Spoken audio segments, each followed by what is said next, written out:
রাতে দিনের বেলা হুজুরগিরি করি, রাতের বেলা মোবাইলের মধ্যে বদমাইশি করি।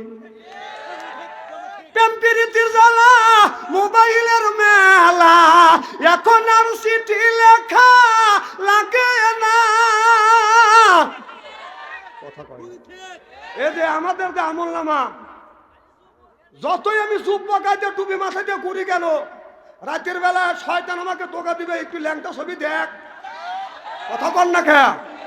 এই যদি বলি যে লোকের কাছে স্কিস টাচ ফোন আছে, যার কাছে টাচ ফোন আছে, টাচ মোবাইল আছে, যত বড় আলেম হোক, হাফেজ হোক, মুফতি হোক, ওকে অলি বলা যাবে না। কারণ আল্লাহ আগেকার মানুষের অলি বলা গেছে, এখন যার কাছে টাচ ফোন আছে ও অলি হইতে পারে না, পারে না, পারে না।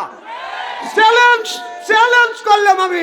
কারণ যতই আপনি সেফ সাইড থাকবেন, মহিলার ছবি আসবেই, চোখে পড়বেই, চোখের চেনা হবেই।